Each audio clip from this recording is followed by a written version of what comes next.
El magnífico Imperio Azteca. Una de las civilizaciones más poderosas que el mundo ha visto. Los aztecas eran temibles, inteligentes y una fuerza que se hacía sentir. Hace 700 años los aztecas dominaban México. Eran guerreros despiadados y magníficos ingenieros.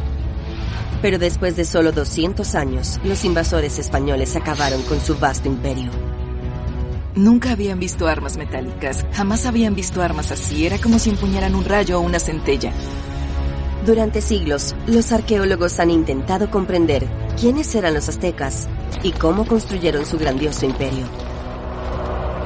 ¿Podrá una serie de nuevas investigaciones, al igual que un experimento innovador, ayudar a resolver estos misterios? Es una sociedad que logró lo que quiso y logró obras tan extraordinarias como esta. Se nos ha permitido grabar a estos investigadores mientras se aventuran dentro de sitios antiguos muy pocas veces vistos. Desde las nuevas excavaciones que revelan secretos asombrosos sobre cómo vivieron los aztecas y sobre cómo murieron.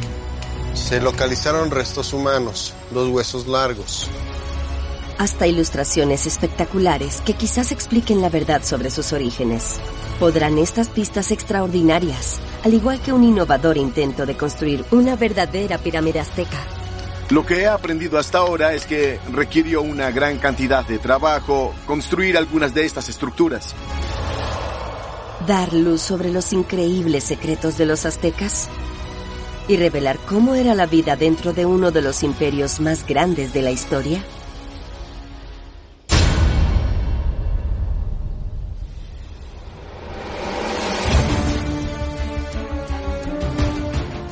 En el siglo XV, los aztecas construyeron el imperio más poderoso de América y gobernaron una de las ciudades más grandes del mundo. En el centro, construyeron asombrosas pirámides para adorar a sus dioses y usaron todos los recursos de su imperio en expansión para lograrlo. Hoy, los arqueólogos investigan cómo lograron controlar un territorio tan vasto. Una pista se encuentra aquí en Metepec, a 55 kilómetros al oeste de la Ciudad de México. En esta ladera, unos arqueólogos hicieron un descubrimiento espantoso: los esqueletos de 118 hombres y mujeres. Algunos fueron enterrados en tumbas superficiales y otros en tumbas de casi 2 metros de profundidad. Muchos esqueletos fueron enterrados acostados, pero algunos tienen las rodillas dobladas. Algunos fueron enterrados con artículos de cerámicas y otros sin estos. Todos estos esqueletos datan del siglo XV, el apogeo de la civilización azteca. ¿Qué nos pueden decir estos entierros sobre el poderío del Imperio Azteca? La arqueóloga Carmen Carvajal examina uno de los esqueletos extraordinarios encontrados en el cementerio. Si este individuo pudiera hablar, sería muy importante, fascinante, que nos contara algo de su vida. El tamaño de los huesos y el cráneo sugieren que se trataba de un hombre de unos 35 años. Junto a su mandíbula, una piedra oscura le da a Carmen una pista sobre su vida. Este es un elemento de obsidiana, es un besote, y se les colocaba en esta parte de la barbilla. Carmen cree que esta piedra se usaba para representar un estatus alto. Este individuo, al pertenecer a una clase noble, a la hora de su muerte, se le da un trato especial. El cuerpo fue encontrado con ofrendas que le ayudarían a este hombre a pasar a la otra vida. ¿Podrá esto decirle a Carmen de dónde vino?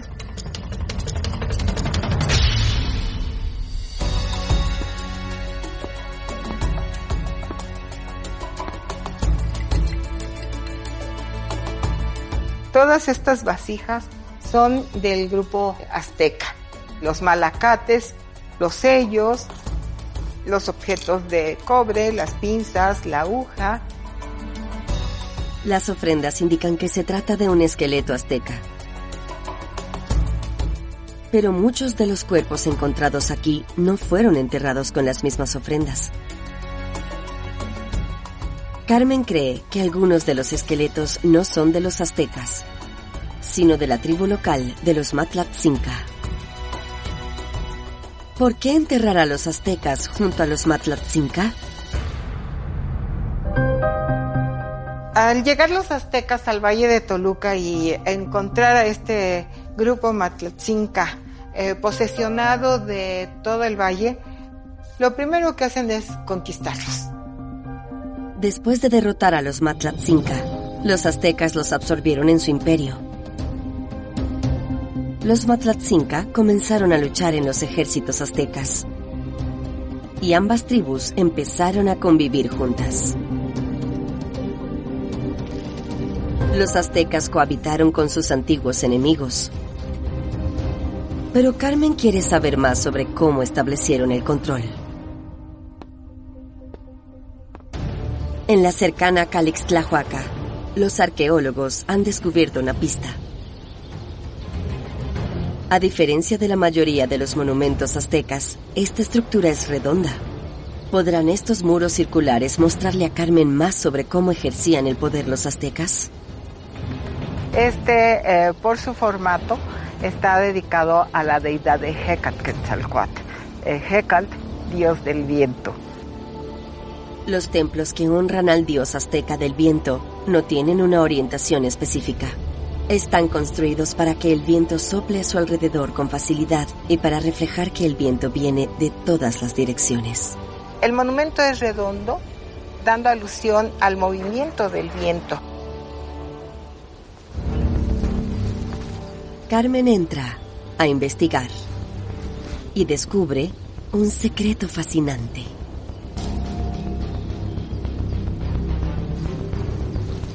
Este no es solo un templo azteca. Hay estructuras de piedra más antiguas escondidas dentro de las paredes del edificio. Por este lado vemos la escalinata de la época anterior al azteca.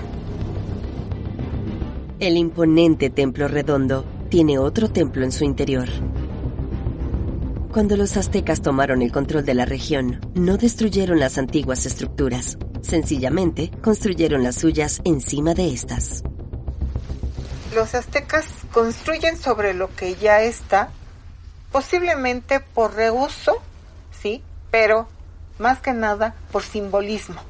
Es cubrir el poder anterior e imponer el de ellos. El templo es un claro ejemplo de cómo los aztecas impusieron su dominio. Y los aztecas no solo conquistaron Matlatzinca, se apoderaron de toda una región. Pero, ¿cómo era la vida cotidiana en las ciudades que gobernaban? Este es Tlatelolco. Y hace 600 años, esta era la segunda ciudad más importante de toda América.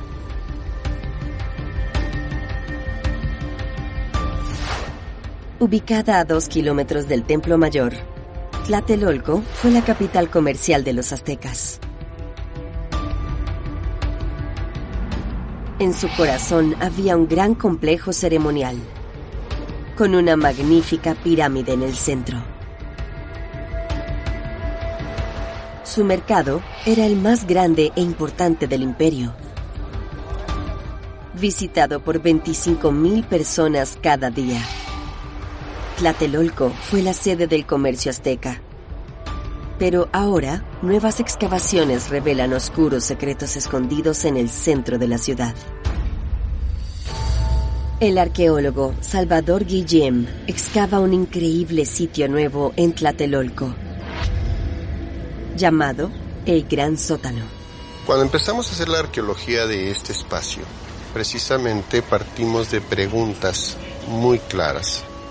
¿Cómo fueron construidas? ¿Para qué fueron construidas? Espera que arroje luz sobre cómo los aztecas usaban los edificios ceremoniales en las ciudades de todo el imperio. Aquí en estas de piso, ¿no has visto color? Todos estos pisos. Negro.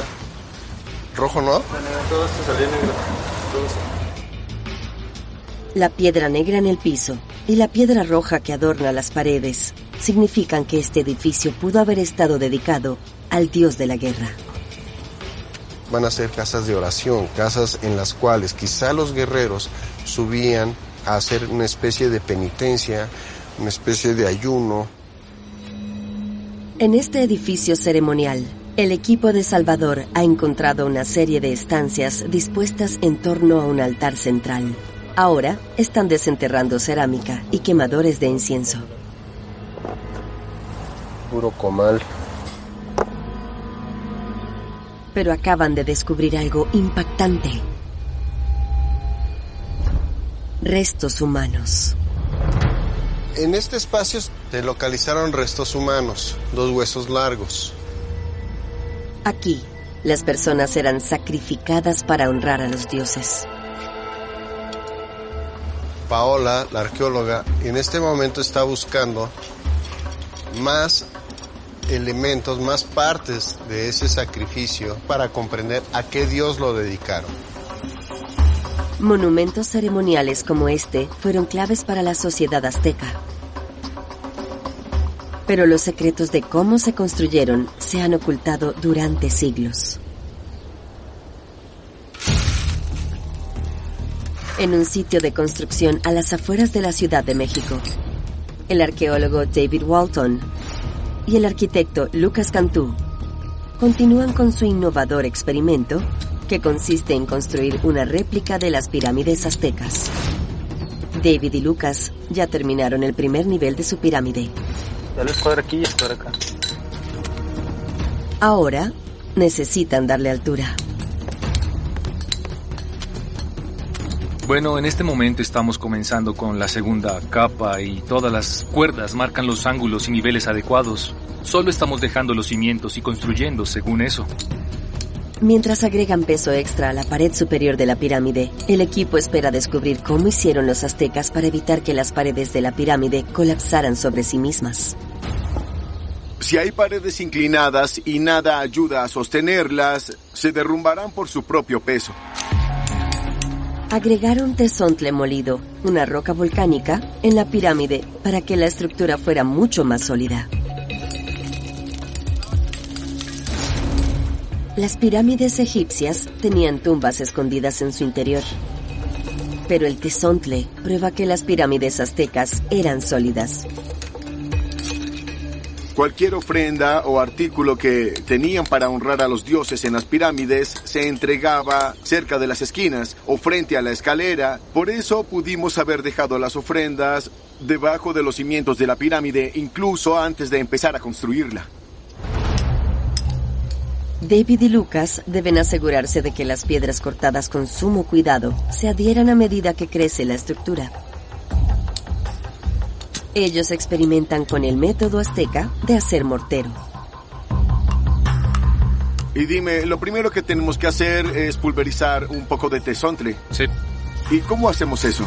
Bueno, aquí tengo algunas rocas y tú más o menos las machacas un poco entre sí. Entiendo. Ahora con David intentaremos tamizarlo.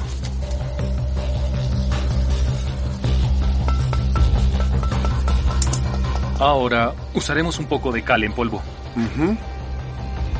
Finalmente, mezclan el tezontle molido con cal en polvo, el cual los aztecas hacían a partir de piedra caliza. Cuando cocinas las piedras calizas a altas temperaturas, obtienes una reacción. Y cuando les pones agua, obtienes este polvo calcáreo. Pon un poco de agua, por favor. Sí.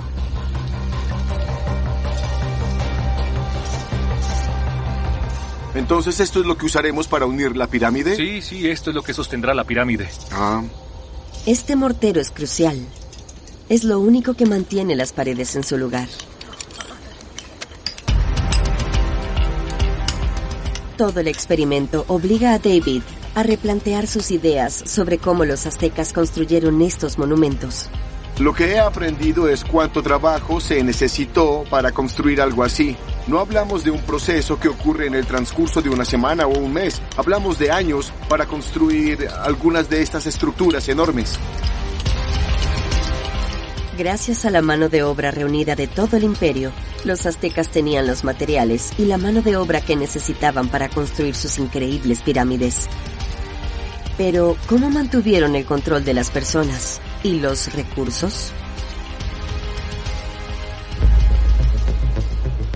En Tenochtitlán, David examina las ruinas de la ciudad para investigar cómo el poderío militar impulsó este imperio. Y una pista podría estar en uno de los edificios al lado del Templo Mayor. Mientras los arqueólogos trabajaban en el Templo Mayor, descubrieron una nueva estructura al norte. En el exterior, una escalera está flanqueada por esculturas de águilas. Y a su lado, una pared tallada de calaveras. En el interior hay bancos decorados con procesiones de guerreros. En una de las entradas fueron halladas 2 estatuas de Mitlantecutli, el dios de la muerte. Su caja torácica está expuesta y su hígado está colgando. Si vemos esa escultura, podríamos pensar en algo aterrador, espantoso o desagradable de ver. Pero los aztecas intentaron conectar las ideas de la vida y la muerte. Ellos anhelaban pasar de la vida a la muerte. Todos estos vínculos con la guerra y la muerte hacen que este edificio haya sido una de las estructuras más importantes del recinto sagrado de la ciudad. La Casa de los Guerreros Águila. Los guerreros águila eran la clase élite de guerreros aztecas. Aquí en la Casa de las Águilas meditaban, rezaban, hacían ceremonias y organizaban sus tropas, todo en este lugar. Los hijos de las familias nobles recibían un extenso entrenamiento militar para convertirse en guerreros águila, los guerreros más temidos de los aztecas. Tenían un tocado en forma de águila, escudos decorados con plumas y lanzas con hojas de obsidiana afiladas como navajas. Pero muchas armas aztecas, como la catapulta de lanzas Atlal, no fueron diseñadas para matar, sino para aturdir. El trabajo principal de un guerrero águila era tomar prisioneros para que pudieran ser utilizados como sacrificios humanos para complacer a los dioses. Los rangos de guerreros aztecas de élite como los guerreros águila eran realmente la fuerza que impulsaba el imperio. Además era el arma secreta que le permitió a los aztecas conquistar a las personas en Mesoamérica. Los guerreros águila en Tenochtitlán estaban en el corazón de una impresionante alianza militar. Para ayudar a controlar su imperio, los aztecas unieron fuerzas con Texcoco al este y con Tlacopan al oeste. La alianza creció muy rápido, conquistando un área alrededor de 220,000 kilómetros cuadrados, extendiéndose hasta ambas costas y hasta Guatemala hacia el sur. A pesar de su habilidad y sofisticación, el ejército azteca sigue siendo un misterio. ¿Qué se necesitó para formar parte de este ejército élite?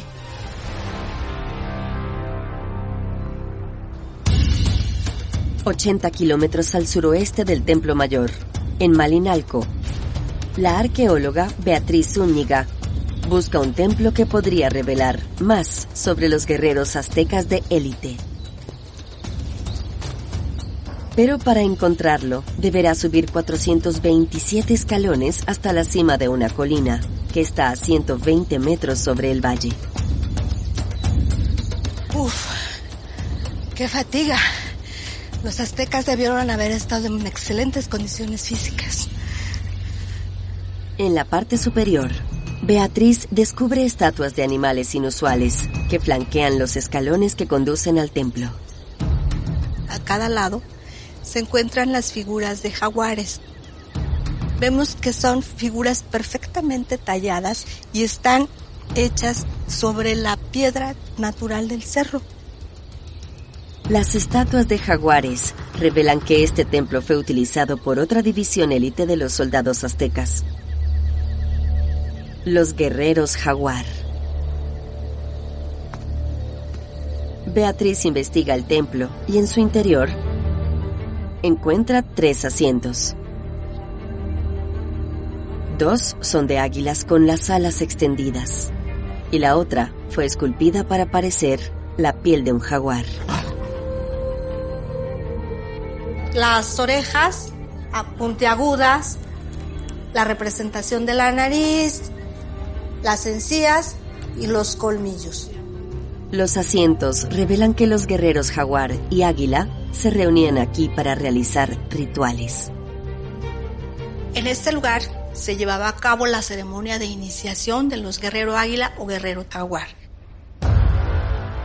Y de repente encuentra algo aún más intrigante.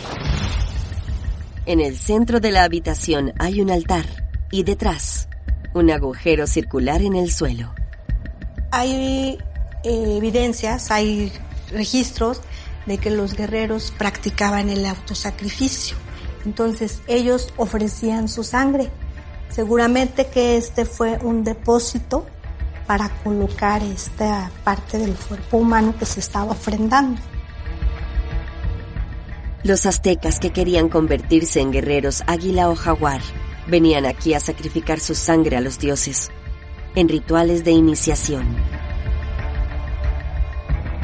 Se convertían en una temible clase guerrera, lista para luchar y matar por el imperio. Pero, ¿qué pasó con los pueblos que conquistaban? En la Universidad de Sheffield, la historiadora Caroline Dodds Pennock recurre al Códice Florentino para averiguar qué le sucedió a las personas derrotadas por los guerreros águila y jaguar. Esta imagen, aunque vemos que no está a escala, es una representación de cómo se practicaban los sacrificios humanos de forma cotidiana en la cultura azteca. Aquí podemos ver 4 sacerdotes, 3 de ellos sujetando las extremidades, quienes estirarían a la persona sobre una piedra de sacrificio. Y en el medio se puede ver que otro sacerdote le está sacando el corazón. Durante una ceremonia de sacrificio, la víctima, por lo general un prisionero de guerra o un criminal, era conducida por los escalones hasta el templo. Los sacerdotes aztecas abrían el pecho de la víctima, cortaban el corazón que aún latía y se lo ofrecían a los dioses. Se estima que los aztecas pudieron haber sacrificado a más de 20,000 hombres, mujeres y niños cada año. Lo que ahora parece algo espantoso, en su momento fue una necesidad divina para los aztecas. Para ellos, el sacrificio mantenía felices a los dioses y permitía que el sol saliera todos los días. Ofrecerles vidas humanas a los dioses era esencial para los aztecas. Para ellos, la muerte era solo el papel inicial que asumía la víctima en el ritual. En Calixtlahuaca, algunos expertos buscan pruebas de lo sucedido con los cuerpos de las personas que fueron sacrificadas. La arqueóloga Carmen Carvajal encuentra una pista. Pequeñas piedras circulares que sobresalen de una pared curva. Aquí tenemos la representación de cráneos hechos en piedra de tezontle. Estos cráneos de piedra revelan el sangriento destino de las víctimas después de su muerte. Había que hacer una separación del cráneo y una gradación en la parte de las sienes para poder introducir ahí el palo. Después se colocaban sobre unos mástiles de madera que eran exhibidos en la plaza del Templo Mayor. Los cráneos se exhibían para mostrar el poder de los aztecas y para aterrorizar a sus enemigos. Las pirámides eran importantes porque la ubicación del sacrificio era fundamental para su éxito. David y Lucas ahora enfrentan su mayor desafío al intentar descubrir exactamente cómo las construyeron los aztecas. En el sitio de construcción, el segundo nivel de la pirámide azteca está completo. Ahora, todos comienzan a trabajar en el tercer y último nivel. A medida que la pirámide crece, el equipo enfrenta el desafío más difícil que tuvieron que superar los trabajadores aztecas. Uno de los desafíos que queremos resolver en términos de la altura de nuestra pirámide es cómo llevamos esos bloques a las capas superiores, y sobre todo cuando pensamos en los aztecas, sabemos que hay una diferencia mucho mayor en cuanto a la altura en los diferentes niveles de sus pirámides. ¿Se pueden imaginar los bloques cayendo, golpeando a las personas en la cabeza, causándoles lesiones? Era otro tipo de peligro en este proceso de construcción de las pirámides. Este era un trabajo agotador y peligroso.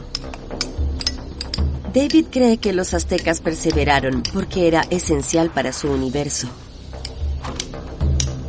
La construcción de templos como este nos dice que esto era un trabajo de amor. Esto era algo que le preocupaba a toda la comunidad. No se trataba de una persona que solo ordenaba a otros vayan y construyan una pirámide. Esta era una civilización entera que creía que necesitaba esto y estaba dispuesta a poner su trabajo, sangre, sudor con el fin de construir una pirámide que los beneficiara a todos. David necesita agregar la piedra de tezontle rojo que previamente cinceló a la pirámide. El equipo la incrusta en la pared.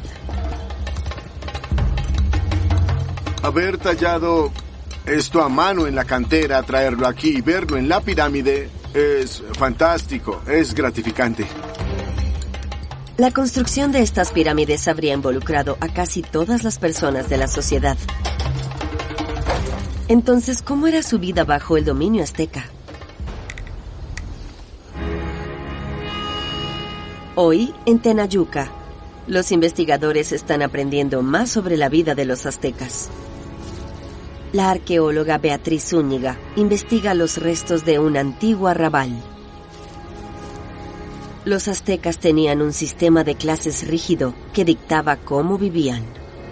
Todas las poblaciones en la época prehispánica tenían sectores.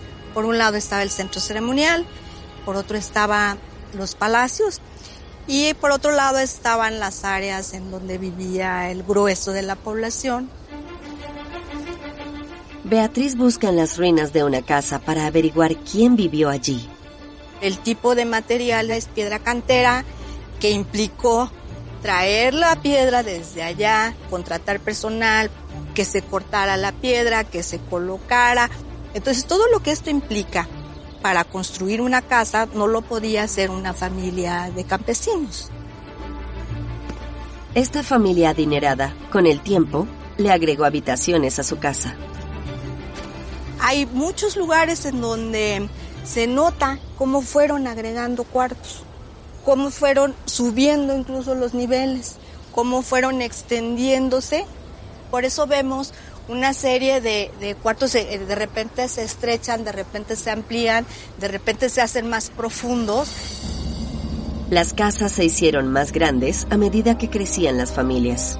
En el Imperio Azteca, padres, abuelos e hijos vivían todos bajo un mismo techo.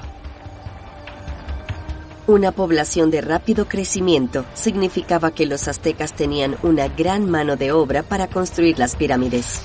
Y alimentar a tantos trabajadores se convirtió en otro enorme desafío. En su apogeo, la capital azteca, Tenochtitlán, fue el hogar de hasta 200,000 personas. Pero estaba aislado, construido en el centro de un lago. Entonces, ¿cómo conseguían los aztecas su alimento? Xochimilco, un sitio a 25 kilómetros al sur del Templo Mayor, podría contener pistas que ayudarían a resolver este misterio. Aquí, el experto en agricultura, Ricardo Rodríguez, investiga cómo cultivaban los aztecas. Vámonos. Listos. Esta es una parte de la Ciudad de México y es la última parte que se mantiene como en la época prehispánica. Hoy, Xochimilco es un próspero distrito agrícola. Pero hace 1000 años, no había tierra aquí De hecho, todo era agua. ¿De dónde vino la tierra? Miren las estacas. Y el canal, el cual es... 5, 4, 3, 2,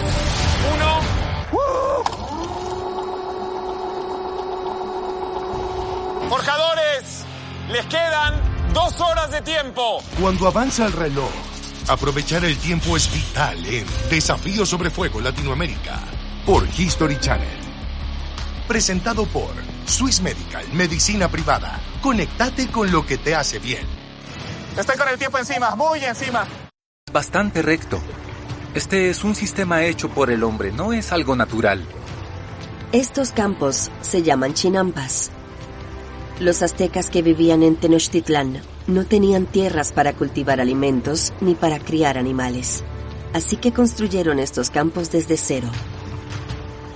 Cada chinampa tiene unos 30 metros de largo y 3 metros de ancho. En el apogeo del imperio, cubrían casi 90 kilómetros cuadrados. Ricardo baja a tierra para echar un vistazo más de cerca. La pregunta es, ¿cómo construyeron las chinampas? ¿Cómo las hicieron? ¿Cómo fue posible que de la nada pudieran construir las chinampas aquí? Esa es la pregunta. Ricardo se reúne con Chucho, quien hoy cultiva las chinampas aquí. La mayor parte de la información ha sido traducida mediante generaciones.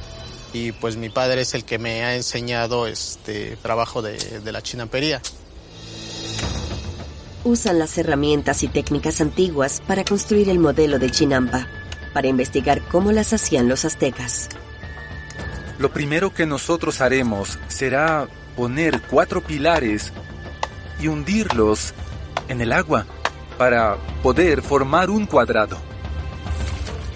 El equipo de Chucho debe asegurarse de colocar las estacas firmemente en el lecho del lago, ya que si quedan sueltas, toda la estructura podría colapsar. Luego usan ramas y juncos para unir las estacas y llenan el centro con hierbas para crear una isla. Después, el equipo agrega capas de barro para unir la chinampa. El lodo huele muy mal porque el lodo tiene excremento de los peces. En el caso de los aztecas, tenía su propio excremento. Por fin, es hora de probar si es tan fuerte como para que la gente pueda cultivar allí. Esperemos que no te caigas. Compáctala bien y adelante. Chucho da su primer paso en la nueva chinampa. ¿Sí funciona? Funciona muy bien. Gran trabajo. Esto es increíble. Ahora tienes una pequeña isla aquí en la cual puedes cultivar. El experimento es un éxito. El equipo planta sauces alrededor de los bordes de la chinampa para mantenerla unida. Ok, pues esta es la última vara para completar nuestra chinampa y al fin ha quedado lista. Muy excelente, bien. Bravo. Las islas hechas por el hombre, como esta, ayudaron a sostener el creciente imperio azteca. Las chinampas son muy fértiles y podemos tener 7 cosechas cada año. Es decir, todo el año podemos cosechar aquí. Las chinampas alimentaban a la gran población de Tenochtitlán. Pero los aztecas enfrentaban otro problema. El agua es salada y es buena para las plantas, pero solo para ellas. No podemos beberla. Si el agua del lago era salada, ¿cómo conseguían agua potable los aztecas que vivían en Tenochtitlán?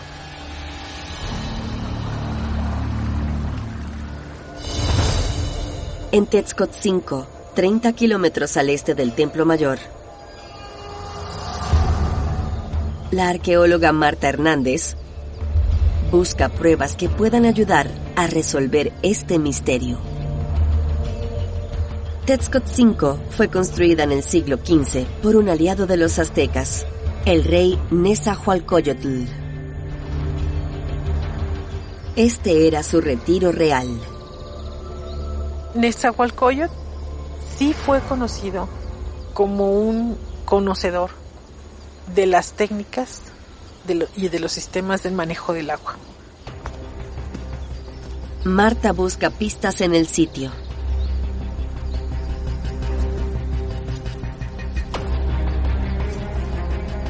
Encuentra una curiosa ruina de piedra. Para ayudar a canalizar el agua alrededor de Texcoco, el rey Nezahualcóyotl construyó un acueducto de 8 kilómetros de largo y 60 metros sobre el suelo del valle, el cual transportaba agua desde los manantiales en lo alto del cercano Monte Tlaloc, a través de un sistema de canales, con estanques que regulaban el flujo de agua.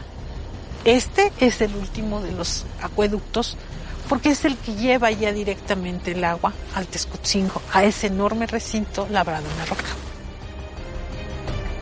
Este acueducto revela que los aztecas eran ingenieros hidráulicos muy avanzados y que usaron esta habilidad a su favor en Tenochtitlán. Hicieron flotar lechos de junco sobre el lago de Texcoco y los anclaron con estacas de madera. Luego colocaron tierra, barro y piedras encima, hasta que las esteras se hundieron hacia el fondo del lago, creando islas artificiales a pocos metros de distancia. Encima construían abrevaderos de arcilla compactada, que conectaban con troncos de madera ahuecados. Esto les permitió crear un ducto de 4 kilómetros para canalizar el agua desde los cerros hasta el otro lado del lago Salado y justo al corazón de la ciudad, donde se distribuía en los hogares de los habitantes.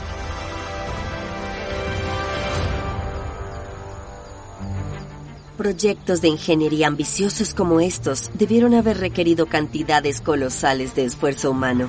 Son un testimonio del poderío del imperio. Es una sociedad que logró lo que quiso y logró obras tan extraordinarias como esta.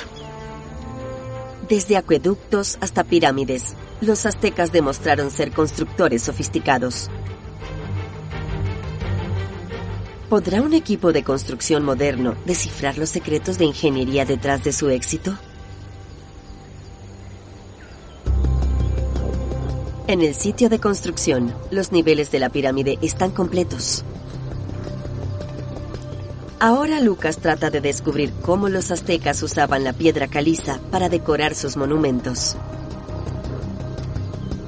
El estuco es principalmente piedra caliza que se cuece y luego se muele. Para obtener el estuco perfecto, Lucas mezcla cal con agua para crear una pasta.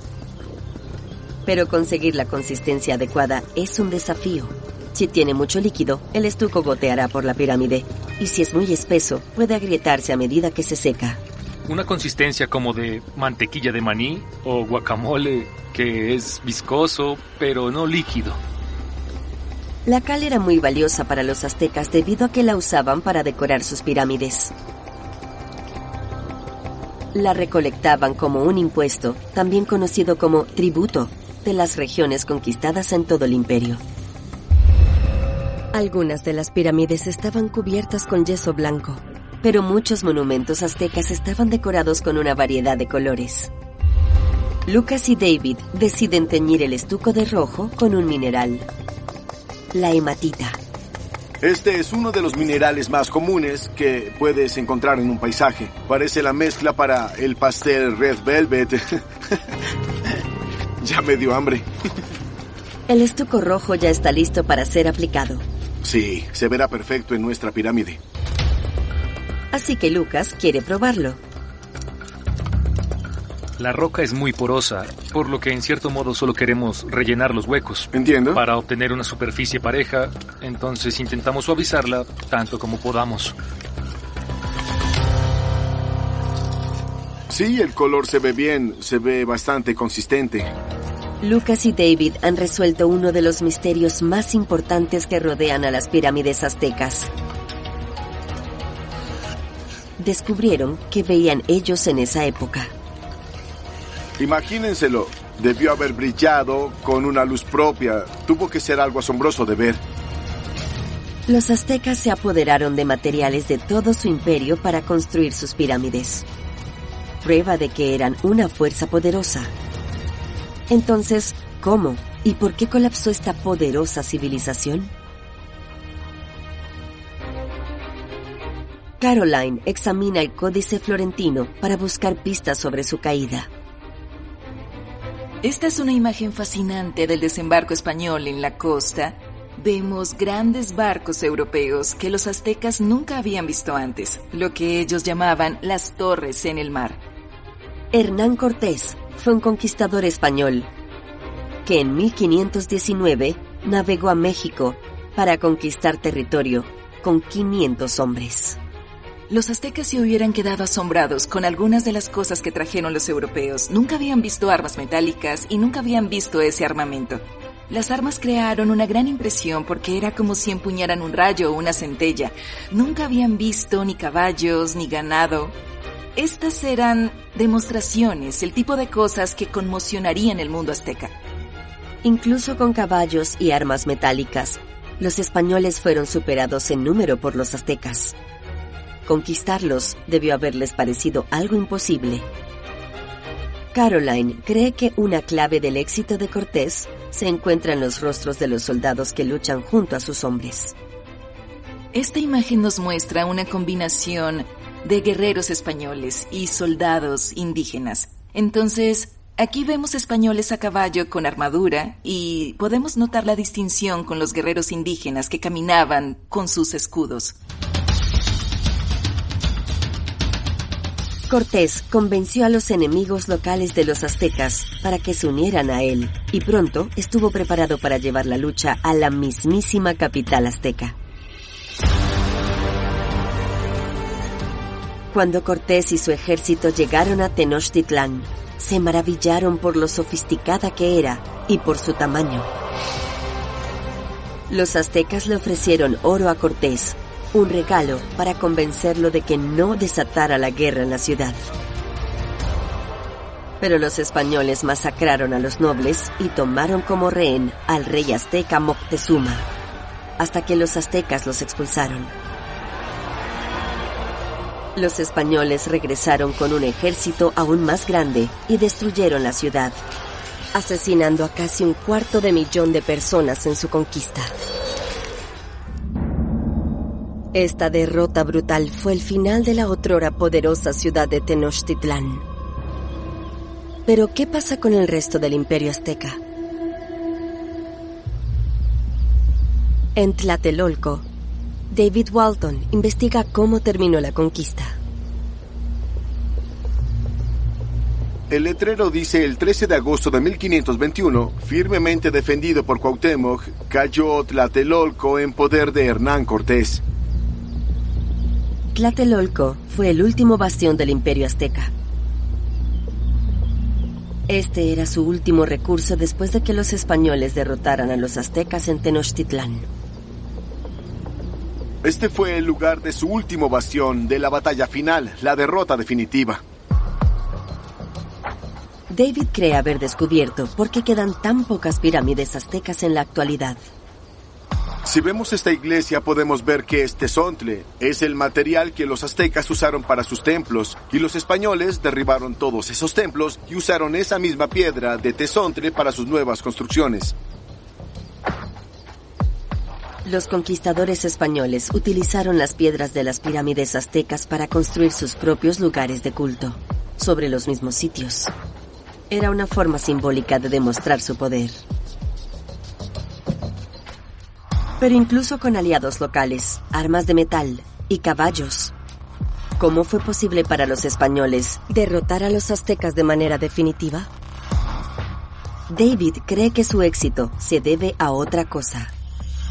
Algo que contribuyó a la conquista fue que los españoles trajeron enfermedades como las paperas, el sarampión y la viruela, que sin duda redujeron las poblaciones locales. Se estima que para 1520, la viruela había matado al 40% de la población local.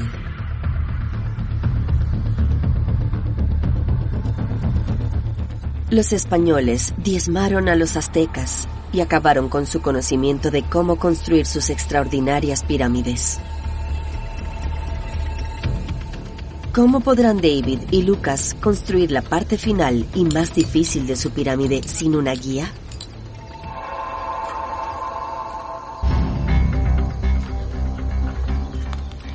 Lucas y David deben experimentar al comenzar con una de las partes más desafiantes de su pirámide, los escalones. Nuestros escalones son quizá la parte más importante de la pirámide. El propósito o función de una pirámide azteca era que las personas pudieran subir y que los sacerdotes realizaran rituales en la cima. Y de aquí ya iba yo a iniciar el primer escalón, de aquí así. Ok. Y aquí nos queda el cuarto. Aquí. 1, 2, 3, 4.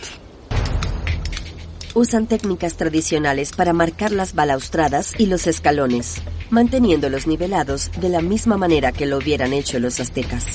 Estoy seguro que usaron cuerdas. Quizás estaban hechas de alguna fibra orgánica, de agave o algún material similar. Construir los escalones requiere una precisión muy alta.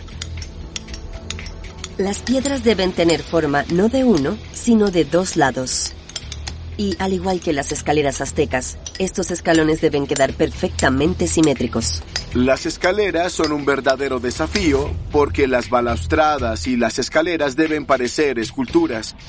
Cuando lo miremos de lejos, todo tiene que verse casi perfecto. Han terminado. Esta pirámide innovadora por fin está completa.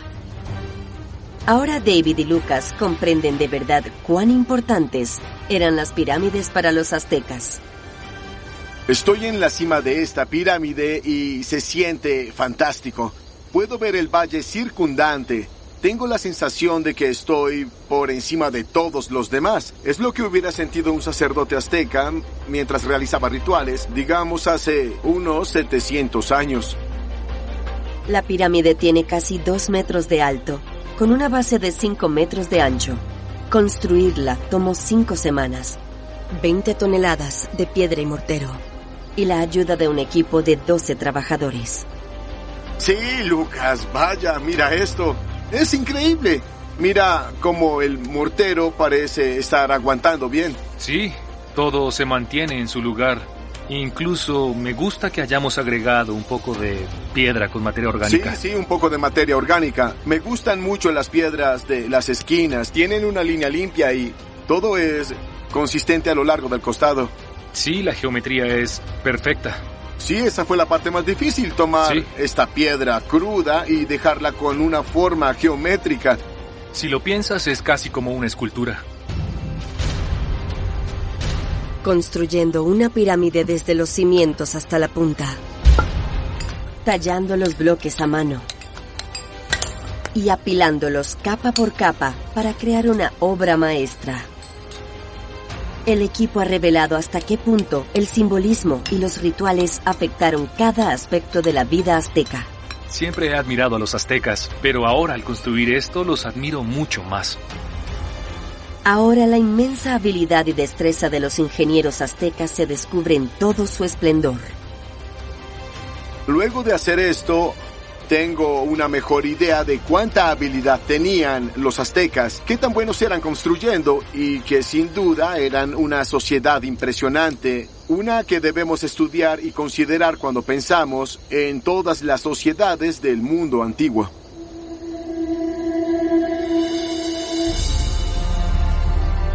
Cada día, los arqueólogos aprenden más sobre el Imperio Azteca. De magníficos monumentos a impresionantes manuscritos antiguos. Los expertos por fin están comenzando a reconstruir el mundo único de los aztecas. Los aztecas convirtieron una pequeña isla pantanosa en una de las ciudades más grandes de su tiempo. En su centro, construyeron una pirámide extraordinaria dedicada a sus dioses más importantes. Proporcionaron a su enorme población alimentos y agua dulce, que eran canalizados desde kilómetros de distancia, y vivieron y murieron junto a sus vecinos conquistados. Todo esto le dio vida a uno de los imperios más avanzados y poderosos jamás antes vistos en América. Hoy en día, la mayoría de los secretos de los aztecas aún pueden estar ocultos debajo de la moderna Ciudad de México. Pero pieza por pieza, Los arqueólogos están sacando a la luz los misterios del pasado.